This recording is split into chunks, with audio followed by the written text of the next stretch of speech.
Today, I want to invite you to look at something that could change how you think about aging and how finding what lights you up, whether that's a hobby or a new project or learning a fresh skill, can help you think better, feel better, and age better. And sometimes it's not just about filling time, it's about rediscovering what makes you feel alive and purposeful and relevant in your life and even in your work. I'm Marilyn Abramson, a speech language pathologist turned brain health coach, passionate about helping women in midlife and beyond feel sharp, strong, and vibrant. When we challenge ourselves, when we choose to stretch our minds, we're giving our brain exactly what it needs to stay resilient. It might be as simple as picking up a paintbrush for the first time, or as bold as launching a blog or starting a small business, or even going back to school to take those courses that you've been thinking about for years.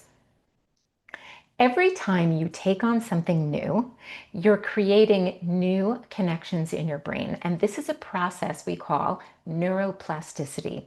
And it's defined as your brain's ability to adapt and change in response to new learning and new experiences. In other words, it's what keeps your mind adaptable as you get older. When you're learning, or when you're creating or building or even just exploring, you're not just preserving your memory and your thinking skills, you're actually expanding them. And here's the beautiful part. It is never too late. Your brain is designed to grow and to change throughout your life. Now, let's talk about how learning new things and expanding your horizons can spark more confidence and joy in your life. When you find something that lights you up, something that makes you want to get out of bed in the morning and get right to it, it feeds your emotional well-being in powerful ways. Maybe you're learning how to pick up a camera, and you're telling stories through your photos. Or maybe you're mentoring a young person in your field, or, after all these years, you're finally learning how to perform your chosen profession at a higher level by learning a new skill. Maybe you're starting a project or a side hustle that you've always dreamed of.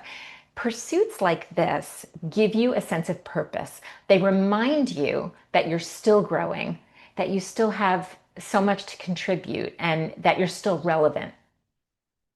And every small win along the way builds confidence, which is fuel for resilience. Plus, doing what brings you joy helps counter stress and anxiety and even symptoms of depression. It's a way of nurturing your mind and your spirit at the same time. So, the things that light us up also connect us to other people, to new communities, to new conversations, and people who share our interests and our passions. Maybe if you enjoy writing, you could join a writing group. You could start attending workshops or collaborate on a cause that matters to you. Even, online groups or virtual classes can help us feel a part of something bigger. Social connection protects the brain and, gives life deeper meaning. And many of these projects or pursuits that we're talking about naturally invite connections with new people. So, how can you find what lights you up? Start by thinking about what made you lose track of time when you were younger. So, for example, I've been playing the piano since the age of 7. I haven't taken lessons for many, many years, but even now, whenever I sit down to play, it feels like time flies by. I don't even know what time it is. I might sit down, for what feels like 5 minutes and find that an hour has gone by. And that's what's called getting your brain into a state of flow. And a state of flow, that's a brain state where you're doing something that just causes you to completely lose track of time. And that's how you know you're doing something that you love, that lights you up. So for me, even though I know how to play the piano, for me, learning a new piece of music that I've always wanted to play but just never had time to learn, or that I always felt was too complicated, I've got nothing but time when I'm doing it, right? So it doesn't matter how long it takes for me to learn it. That's what you want, something that's going to put your brain in that state. Another thing you can do is to think about something that you've always wanted to try, but back in the day you told yourself it wasn't practical. Maybe there wasn't any money in it or enough money in it way back when, when you were busy supporting your family and raising your kids and there was just no time to do it.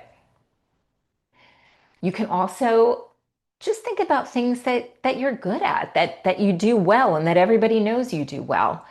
What do people come to you for? Is it your wisdom? Is it your creativity? Is it your great advice or your leadership? Give yourself permission, no matter what you choose, to be a beginner. Give yourself permission to just explore it. Take the time. And remember, it is not about perfection. It's about finding something that you love to do, something that makes you feel alive, something that makes, time stand still. You don't even know when time is going by. So whether it's a hobby or a creative project or a new skill that just, stretches your mind, maybe this is the time to go for it. You're not done growing no matter what. You're not finished contributing. So if this inspired you, please hit the like button on this video and subscribe to the channel and share it with somebody who might need a reminder of how much is still possible. All of these things go a long way to pushing this information out to others who need it.